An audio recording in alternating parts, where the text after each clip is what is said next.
تو آج تقریب ہو ہی رہی ہے نا، یہ بھی تو کسی کی شادی ہے نا، یہ بھی تو کسی کی. اس میں کسی نے دیکھیں نا، میں نے نا تھوڑے دن پہلے جمعے میں کہا تھا کہ بچی کے والد اور بچے کے والد شادی پہ یہ بھی دعا کرتے ہیں کہ روٹی صحیح پوری آ جائے اور مہمان عزت سے رخصت ہو. یہ بھی دعا کرتے ہیں کہ رشتہ دار آئے ہوئے ہیں سارے لڑے نہ، یہ نہ بچ بچاؤ سے گھر چلے جائیں. ایک بڑی کٹھن وقت ہوتا ہے کیونکہ لڑائی بڑی جلدی ہو جاتی ہے نا، اللہ ماشاءاللہ. تو یہ اب سب لوگ یہاں بیٹھے ہیں، ایک تقریب ہو رہی ہے، سب نے وضو کیا ہے، مسجد میں حاضر ہوئے ہیں. اور میں رستے میں کچھ لیٹ ہو گیا تھا تو ایک جگہ سڑک پہ ہی ہم نے سوچا کہ اب وقت ہو گیا تو اسی پیٹرول پمپ پہ کھڑے ہو نماز تو پڑھ لی جائے محفل میں حاضر ہونے. یعنی ہر شخص نے آنے سے پہلے مغرب بھی پڑھی ہے اور عشاء بھی پڑھیں گے. تو اس بیچ جب کسی کی شادی کے لیے اس ماحول میں دعا ہوگی تو بتائیے رب رحمت کتنی نازل فرمائے، کرم نوازی کتنی ہوگی. لیکن ہم نے اکٹھا کیا کیا ہے؟ کیا اکٹھا کیا؟ آپ بڑے شاندار کپڑے پہن لیں اور وضو بھی نہ کریں، وضو بھی نہ کریں. میں کئی دفعہ میں نے کہا کم جاتا ہوں، یہ ڈھول ڈھمکے کی وجہ سے شادیوں پہ جانا چھوڑ دیا. کبھی جاتا ہوں تو دولے سے پوچھتا ہوں کہ تیرا نکاح پڑھنا ہے، تو نے کلمہ شریف بھی پڑھنا ہے اور اس وقت دعا بھی ہونی ہے، تو وضو بھی کیا ہوا ہے کہ نہیں؟ بچی سے پوچھا جائے. اگر میں یہ نہیں کہہ رہا کہ فرض واجب ہے وضو رکھنا، لیکن ایک خیر کا کام ہونے لگا ہے نا.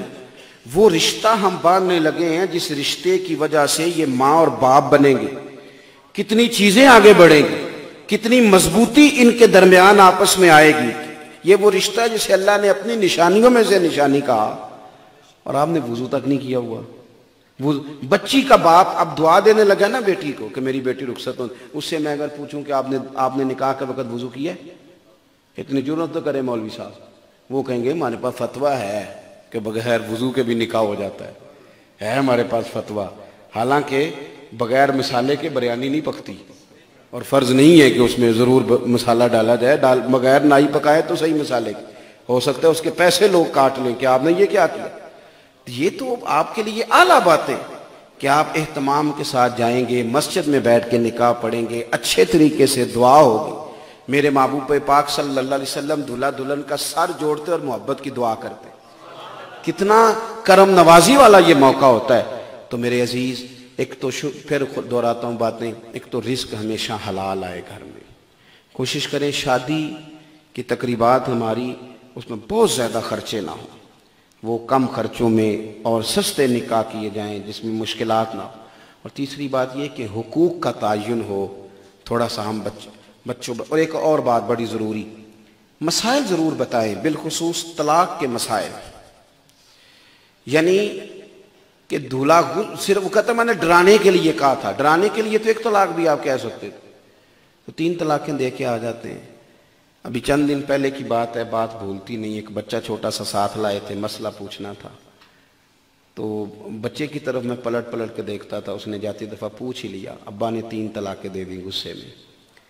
میں نے کہا یہ تو طلاق ہو گئی ہے. اس نے بڑے ہوش حواس میں جو یہ موقع بتا رہا ہے وہ تو وہ بیچارہ بچہ پکڑ کے نا مجھے ہلا کے کہنے لگا کہ مولوی صاحب اب میں اور میری امی اور ابو علیحدہ علیحدہ رہیں گے.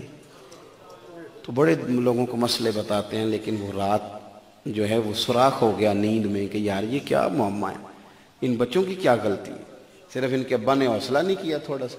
اگر انہیں مسائل کا پتہ ہو، جو لوگ 20 دن پہلے شیروانیاں ٹھیک کرنی شروع کر دیتے ہیں اور آرڈر دینے شروع کر دیتے ہیں، وہ اگر 2 گھنٹے کے لیے لا کے بیٹی اور بیٹی کو کسی خاتون عالمہ کے پاس اور بیٹی کو کسی عالم کے پاس مسائل شرعیہ سے آگاہ کریں گے تو کس قدر ان کے لیے آسانی ہو جائے گی. جب کسی چیز کا پتہ ہوتا ہے تو عمل کرنا بھی آسان ہوتا ہے. دعا کرتا ہوں اللہ تعالی ہمارے قاری صاحب کو بے پناہ برکات عطا فرمائے، اپنی رحمت کا انہیں ساتھ نصیب فرمائے. اللہ آپ سب کو سلامت رکھے. آخر دعوانا ان الحمدللہ. سلام پڑھیں گے کہ آگے چلے گی محفل چلے گی. آپ لوگ تشریف رکھیں جی سارے دوست، محفل تو ابھی جاری ہے. یہ سرکار کے نام کی محفل ہے جی، لوگوں کا آنا جانا لگا رہتا ہے. جنہوں نے جانا ہے کوئی مجبوری ہے یا اور کوئی معاملہ، باقی دوست تشریف رکھیں. فہیم صاحب بتا رہے ہیں محفل ابھی جاری. اللہ آپ کو